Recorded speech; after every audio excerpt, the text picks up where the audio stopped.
Good morning, everybody. I want to give a quick update on what's happening with the debt negotiations, provide my perspective, and then I'm going to take a few questions. As all of you know, I met with congressional leaders yesterday. We're going to be meeting again today, and we're going to meet every single day until we get this thing resolved. The good news is that all the leaders continue to believe, rightly, that it is not acceptable for us not to raise the debt ceiling and to allow the U.S. government to default. We cannot threaten the United States full faith and credit for the first time in our history. We still have a lot of work to do, though, to get this problem solved. And so let me just make a couple of points. First of all of us agree that we should use this opportunity to do something meaningful on debt and deficits. And the reports that have been out there have been largely accurate, that Speaker Boehner and myself had been in a series of conversations about doing the biggest deal possible so that we could actually resolve our debt and our deficit challenge for a long stretch of time. And I want to say I appreciate Speaker Boehner's good faith efforts on that front. What I emphasized to the broader group of congressional leaders yesterday is now is the time to deal with these issues. If not now, when? I've been hearing from my Republican friends for quite some time that it is a moral imperative for us to tackle our debt and our deficits in a serious way. I've been hearing from them that this is one of the things that's creating uncertainty and holding back investment on the part of the business community. And so what I've said to them is, let's go.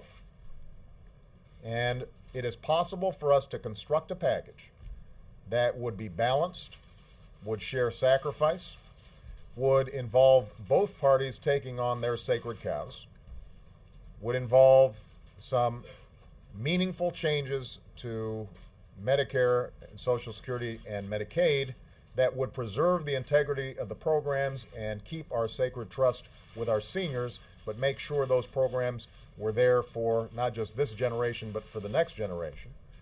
That it is possible for us to bring in revenues in a way that does not impede our current recovery, but is fair and balanced. We have agreed to a series of spending cuts that will make the government leaner, meaner, more effective, more efficient, and give taxpayers a greater bang for their buck. That includes defense spending, that includes health spending, it includes some programs that I like very much and we'd be nice to have, but that we can't afford right now. And if you look at this overall package, we could achieve a situation in which our deficits were at a manageable level and our debt levels were stabilized, and the economy as a whole, I think, would benefit from that.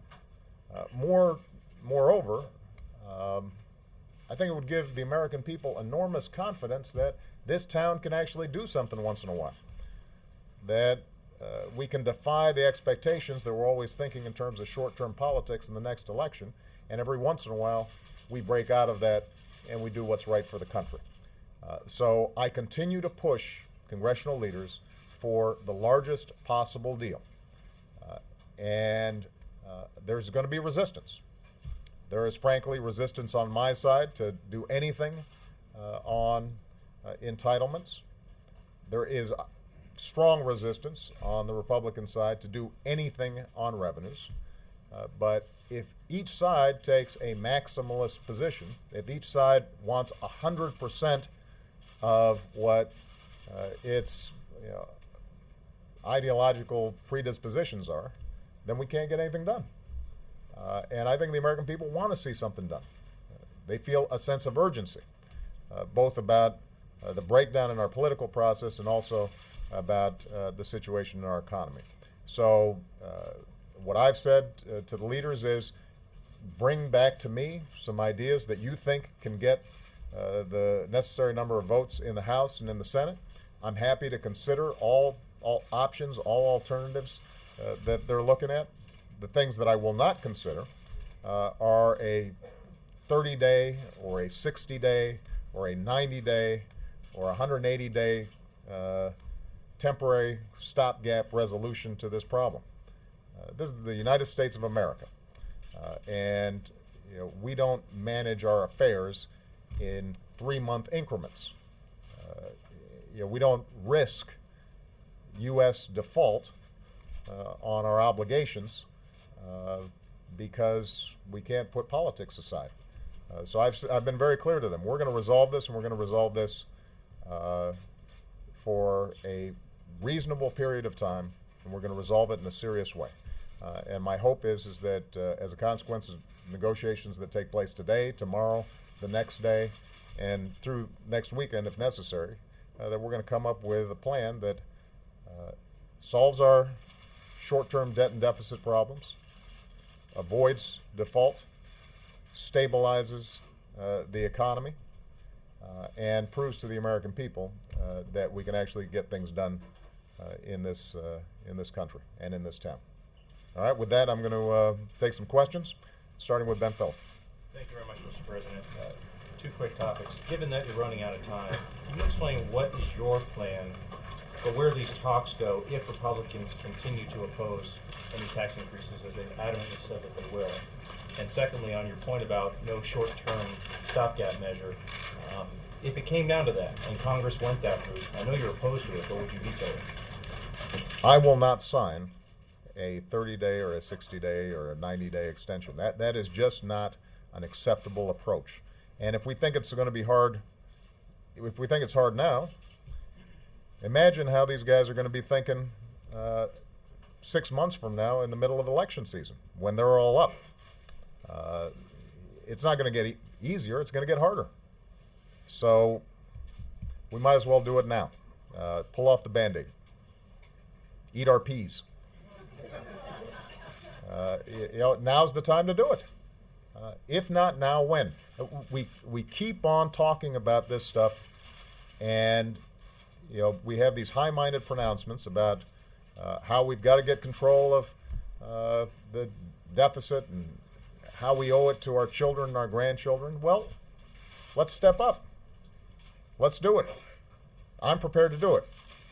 I'm prepared to take on significant heat from my party to get something done. And I expect the other side should be willing to do the same thing if they mean what they say, that this is important.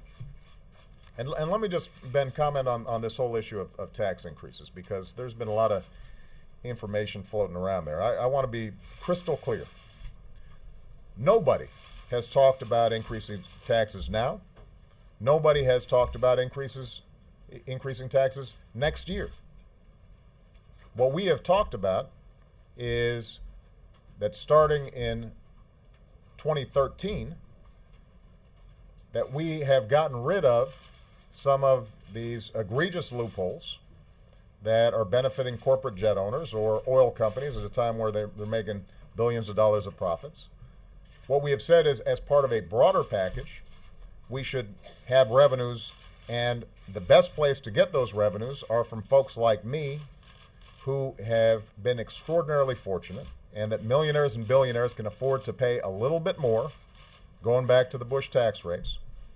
And what I've also said to the Republicans is, if you don't like that formulation, then I'm happy to work with you on tax reform that could potentially lower everybody's rates and broaden the base, as long as that package was sufficiently progressive so that we weren't balancing the budget on the backs of middle-class families and working-class families.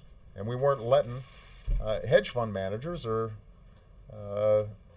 authors of best-selling books off the hook. That is a reasonable proposition. So when you hear folks saying, well, the president shouldn't want massive job-killing tax increases when the economy's this weak, nobody's looking to raise taxes right now. We're talking about potentially 2013 and the out years. In fact, the only proposition that's out there about raising taxes next year would be if we don't renew the payroll tax cut that we passed in December, and I'm in favor of renewing it for next year as well. But there have been some Republicans who said we may not renew it. And if we don't renew that, then the $1,000 that's been going to a typical American family this year as a consequence of the tax cut that I worked with the Republicans and passed in December, that lapses. That could weaken the economy. So I have bent over backwards to work with the Republicans to try to come up with a formulation that doesn't require them to vote sometime in the next month to increase taxes. What I've said is, let's identify a revenue package that makes sense, that is commensurate with the sacrifices we're asking other people to make, and then I'm happy to work with you to figure out how else we might do it. Do you see any path to a deal if they don't budge on taxes? I do not see a path to a deal if they don't budge, period. I mean, if the basic proposition is it's my way or the highway, then we're probably not going to get something done because we've got divided government. We've got Democrats controlling the Senate. We probably are going to need Democratic votes in the House for any package that could possibly pass. And so if, in fact, Mitch McConnell and John Boehner are sincere, and I believe they are, that they don't want to see the U.S. government default, then they're going to have to compromise just like Democrats are going to have to compromise, just like I have shown myself willing to compromise. Chip Reed. Thank you, Mr. President. You said that everybody in the room is willing to do what they have to do, wants to get something done by August 2nd. But isn't the problem the people who aren't in the room, and in particular Republican presidential candidates, Republican Tea Partiers on the Hill, and the American public? The latest CBS News poll showed that only 24% of Americans said you should raise the debt limit to avoid an economic catastrophe. There are still 69% who oppose raising the debt limit. So isn't the problem that you and others have failed to convince the American people that we have a crisis here, and how are you going to change that? Let me distinguish between professional politicians and the public at large. The public is not paying close attention to the ins and outs of how a treasury auction goes. They shouldn't. They're worrying about their family, they're worrying about their jobs, they're worrying about their neighborhood. They've got a lot of other things on their plate. We're paid to worry about it. I think, depending on how you phrase the question, if you said to the American people, is it a good idea for the United States not to pay its bills and potentially create another recession that could throw millions of more people out of work, I feel pretty confident I can get a majority on my side on that one. And that's the fact.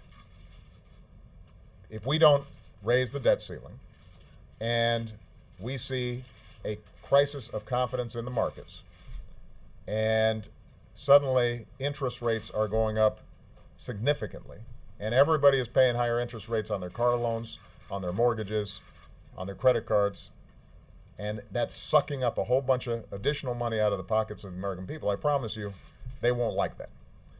Now, I will say that some of the professional politicians know better. And for them to say that we shouldn't be raising the debt ceiling is irresponsible. They know better. This is not something that I am making up.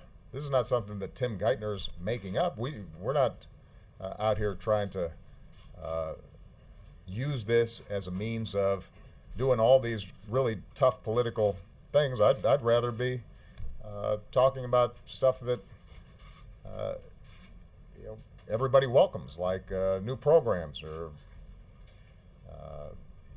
the NFL season getting resolved. Or unfortunately, this is what's on our plate.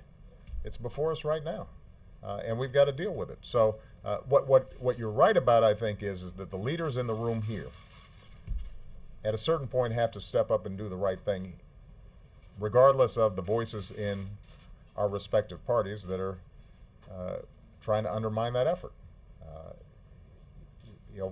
I have a stake in John Boehner successfully persuading his caucus that this is the right thing to do. Just like he has a stake in seeing me successfully persuading the Democratic Party that we should take on these problems that we've been talking about for too long but haven't been doing anything about.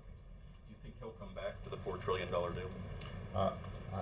I think Speaker Boehner has been very sincere about trying to do something big. I think he'd like to do something big. His politics within his caucus are very difficult. You're right. And this is part of the problem with a political process where folks are rewarded for saying irresponsible things to win elections or obtain short-term political gain when we actually are in a position to try to do something hard. We haven't always laid the groundwork for it. And I think that it's going to take some work on his side, but look, it's also going to take some work on our side in order to get this thing done. I mean, the vast majority of Democrats on Capitol Hill would prefer not to have to do anything on entitlements. Would prefer, frankly, not to have to do anything on some of these debt and deficit problems.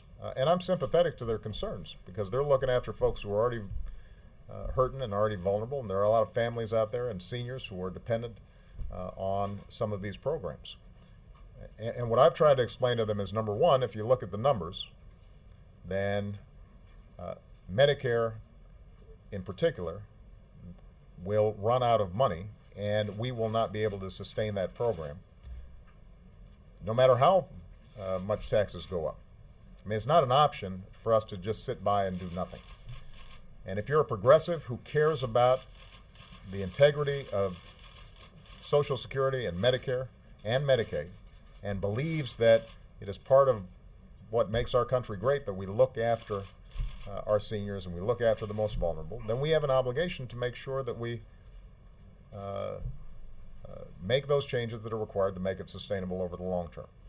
And if you're a progressive that cares about investments in Head Start and student loan programs and medical research and infrastructure, we're not going to be able to make progress on those areas if we haven't gotten our fiscal house in order.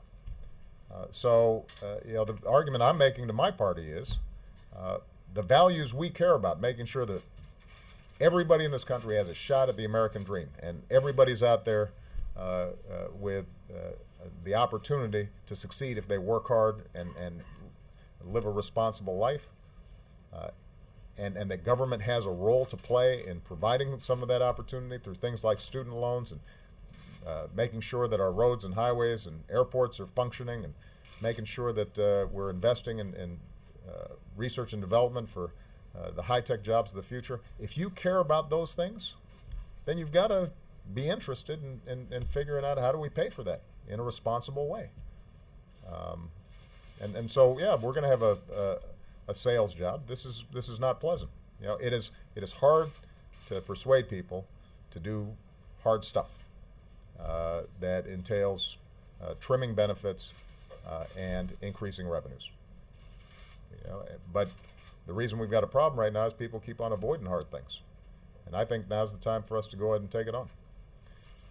Rich Wolf. You keep talking about balance, shared sacrifice, but in the $4 trillion deal that you're talking about roughly, it seems that we're now at about 4 to 1 spending to taxes. We're talking about $800 billion in taxes roughly. That doesn't seem very fair to some Democrats. I'm wondering if you could clarify why we're at that level, and also if you could clarify your Social Security position. Would any of the money from Social Security, even from just change CPI, go toward the deficit as opposed to back into the trust fund? With respect to Social Security is not the source of our deficit problems. Social Security, if it is part of a package,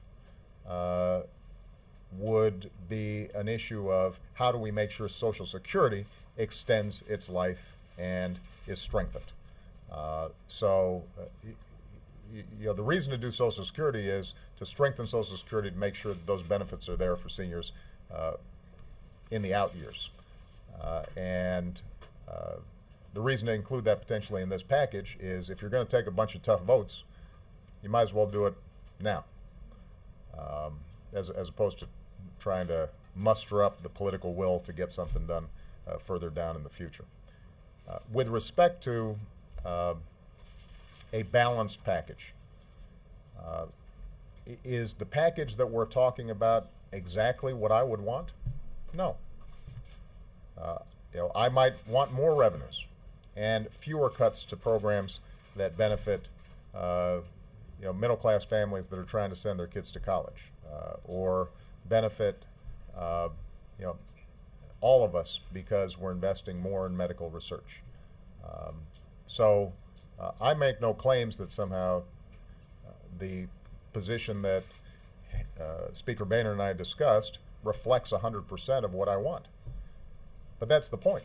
My point is that I'm willing to move in their direction in order to get something done. And that's what compromise entails. We have a system of government in which everybody's got to give a little bit. Now, what I will say is that the revenue components that we've discussed would be significant and would target folks who can most afford it. And if we don't do any revenue, because you may hear the argument that why not just go ahead and do all the cuts and we can debate the revenue issues in the election, right? You'll hear that from some Republicans. The problem is that if you don't do the revenues, then to get the same amount of savings, you've got to have more cuts, which means that it's seniors, or it's poor kids, or it's medical researchers, or it's our infrastructure that suffers. And I do not want, and I will not accept, a deal in which I am asked to do nothing. In fact, I'm able to keep hundreds of thousands of dollars in additional income that I don't need, while a parent out there who's struggling to figure out how to send their kid to college suddenly finds that they've got a couple $1,000s less in grants or student loans. That's what the revenue debate's about. It's not because I want to raise revenues for the sake of raising revenues, or I've got some grand ambition to create a bigger government. It's because if we're going to actually solve the problem, there are a finite number of ways to do it. And if you don't have revenues, it means you are putting more of a burden on the people who can least afford it. And that's not fair. I think the American people agree with me on that. Sam Stein. Thank you, Mr. President.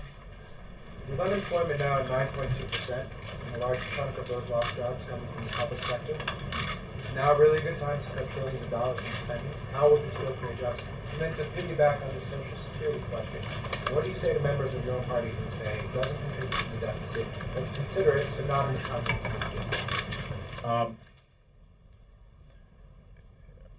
Our biggest priority as an administration is getting the economy back on track and putting people back to work.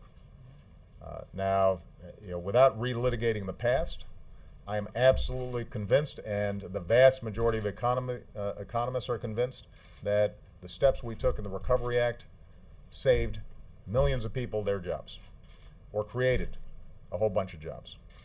And part of the evidence of that is as you see what happens with the Recovery Act phasing out. When I came into office and budgets were hemorrhaging at the state level, part of the Recovery Act was giving states help so they wouldn't have to lay off teachers, police officers, firefighters.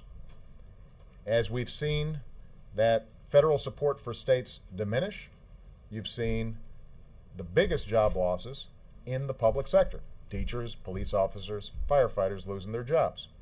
So my strong preference would be for us to figure out ways that we can continue to provide help across the board. But I'm operating within some political constraints here, because whatever I do has to go through the House of Representatives. What that means then is that among the options that are available to us is, for example, the payroll tax cut, which might not be exactly the kind of program that I would design in order to boost employment, but does make a difference because it puts money in the pockets of people who are then spending it at businesses, large and small. That gives them more customers, increases demand, and it gives businesses a greater incentive to hire. And that would be, for example, a component of this overall package. Unemployment benefits, again, puts money in the pockets of folks who are out there, knocking on doors trying to find a job every day, giving them those resources. That puts more money into the economy, and that potentially improves the climate for businesses to want to hire. As part of a component of a deal, I think it's very important for us to look at what are the steps we can take short term in order to put folks back to work. I am not somebody who believes that just because we solve the deficit and debt problems short term, medium term, or long term, that automatically solves the unemployment problem. I think we're still going to have to do a bunch of stuff, including, for example, trade deals that are before Congress right now that could add tens of thousands of jobs. Republicans gave me this list at the beginning of this year as a priority, something that they thought they could do. Now I'm ready to do it, and so far we haven't gotten the kind of movement that I would have expected. We've got the potential to create an infrastructure bank that could put construction workers to work right now, rebuilding our roads and our bridges and our vital infrastructure all across the country. So those are still areas where I think we can make enormous progress. I do think that if the country as a whole sees Washington act responsibly, compromises being made, the deficit and debt being dealt with for 10, 15, 20 years, that will help with businesses feeling more confident about aggressively investing in this country, foreign investors saying America's got its act together and are willing to invest. And so it can have a positive impact in overall growth and employment. It's not the only solution. We're still going to have a strong jobs agenda, but it is part of a solution. I might add, it is the primary solution that the Republicans have offered when it comes to jobs. They keep on going out there and saying, Mr. President, what are you doing about jobs? And when you ask them, well, what would you do? We've got to get government spending under control, and we've got to get our deficits under control. So I say, okay, let's go. Where are they? I mean, this is what they claim would be the single biggest boost to business certainty and confidence. So what's the holdup? With respect to Social Security, as I indicated earlier, making changes to these programs is so difficult that this may be an opportunity for us to go ahead and do something smart that strengthens Social Security and gives not just this generation but future generations the opportunity to say this thing's going to be in there for the long haul. Now, that may not be possible, and you're absolutely right that, as I said, Social Security is not the primary driver of our long-term deficits and debt. On the other hand, we do want to make sure that Social Security is going to be there for the next generations, and if there is a reasonable deal to be had on it, it is one that I'm willing to pursue.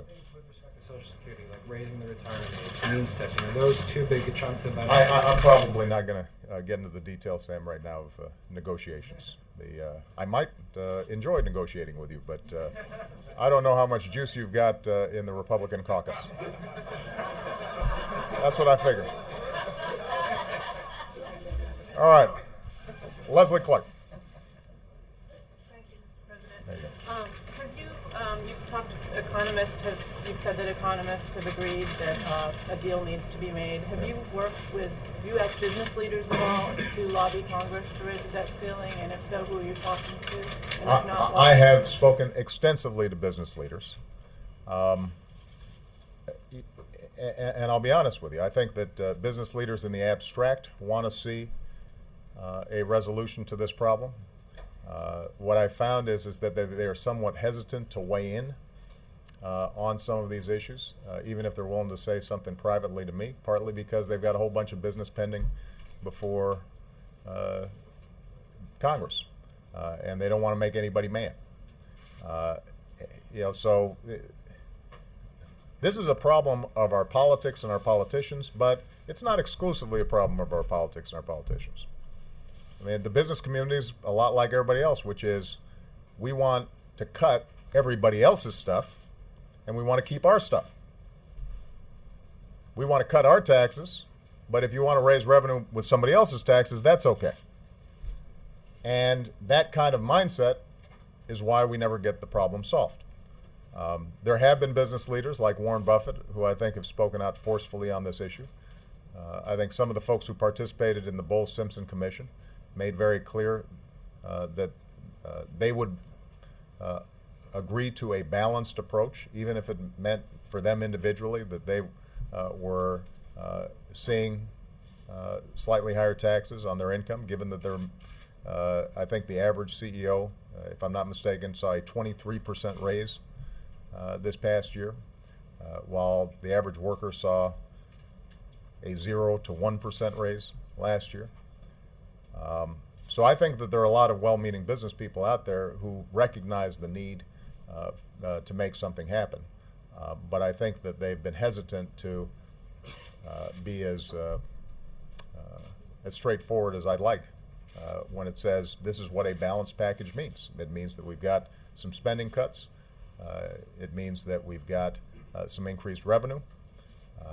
And it means that we're taking on some of the drivers of our long-term debt and deficits.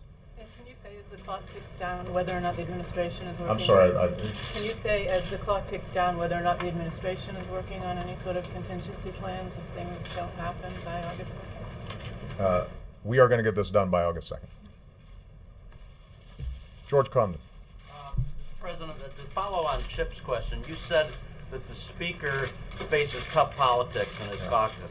Do you have complete confidence that he can deliver the votes on anything that he agrees to? Is he in control of his caucus? That's a question for the Speaker, not a question for me. My experience with John Boehner has been good. I think he's a good man who wants to do right by the country. I think that it's as Chip alluded to, the politics that swept him into the speakership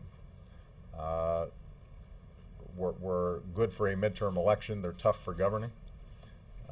And part of what the Republican caucus generally needs to recognize is that American democracy works when people listen to each other, we're willing to give each other the benefit of the doubt, we assume the patriotism, good intentions of the other side, and we're willing to make some sensible compromises to solve big problems. And I think that there are members of that caucus who haven't fully arrived at that realization yet.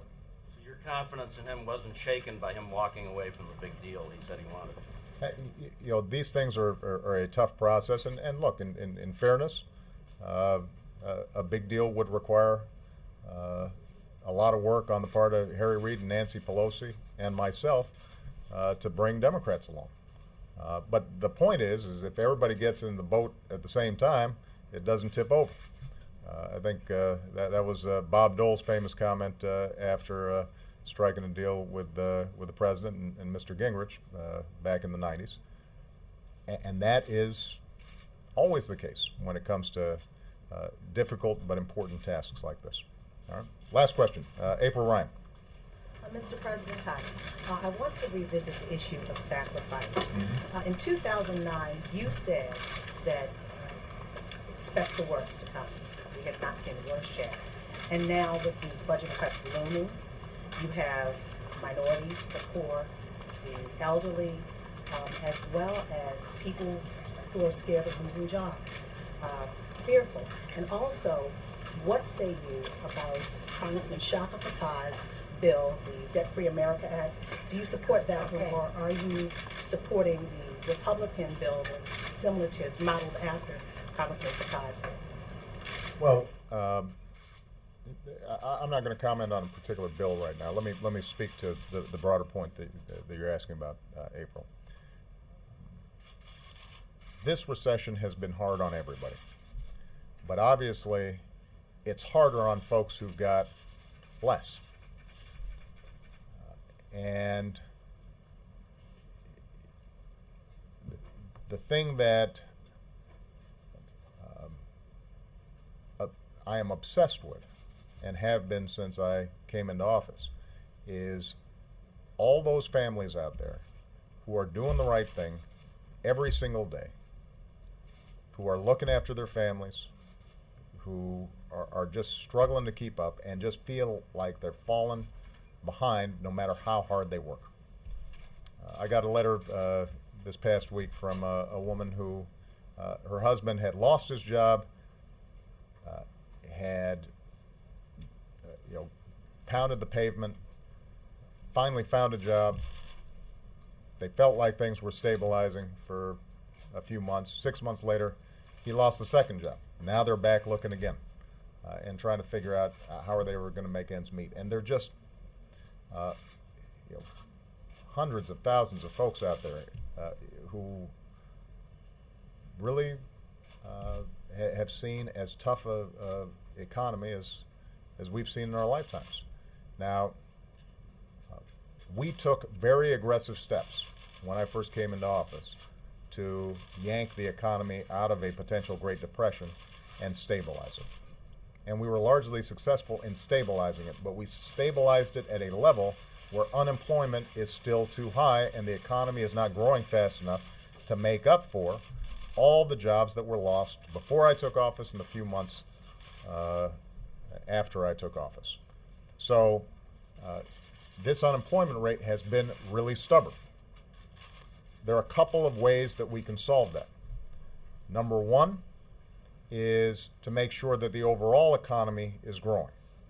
And so we have continued to take a series of steps to make sure that there's money in people's pockets, that they can go out there and spend. That's what these payroll tax cuts were about. We've taken a number of steps to make sure that businesses are willing to invest. And that's what the small business tax cuts and some of the tax breaks for companies that are willing to invest in plants and equipment and zero capital gains for small businesses. That's what that was all about, was giving businesses more incentive to invest. We have worked to make sure that the training programs that are out there for folks who are having to shift from jobs that may not exist anymore so that they can get the training they need for the jobs that do exist, that those are improved and sharpened. We have put forward a series of proposals to make sure that regulations that may be unnecessary and are hampering some businesses from investing, that we are examining all of those for their costs and their benefits. And if they are not providing the kind of benefits in terms of the public health and clean air and clean water and worker safety that have been promised, then we should get rid of some of those regulations. So we've been looking at the whole menu of steps that can be taken. We are now in a situation where, because the economy's moved slower than we wanted, because of the deficits and debt that result from the recession and the crisis, that taking a approach that costs trillions of dollars is not an option. We don't have that kind of money right now. What we can do is to solve this underlying debt and deficit problem for a long period of time, so that then we can get back to having a conversation about, all right, since we now have solved this problem, that's no longer what's hampering economic growth, that's not feeding business uncertainty. Everybody feels that the ground is stable under our feet. Are there some strategies that we could pursue that would really focus on some targeted job growth. Infrastructure being a primary example. I mean, the infrastructure bank that we've proposed is relatively small. But could we imagine a project where we're rebuilding roads and bridges and ports and schools and broadband lines and smart grids and taking all those construction workers and putting them to work right now?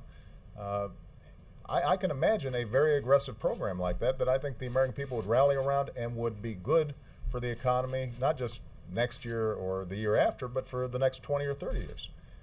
But we can't even have that conversation if people feel as if we don't have our fiscal house in order. Right? So the idea here is let's act now.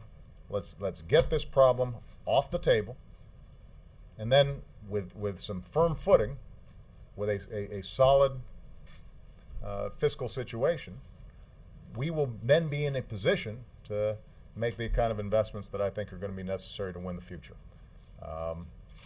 So this is not a right or left, conservative, liberal situation. This is how do we operate in a smart way, understanding that we've got some short-term challenges and some long-term challenges. If we can solve some of those long-term challenges, that frees up some of our energies to be able to deal with some of these short-term ones as well. All right? Thank you very much, everybody.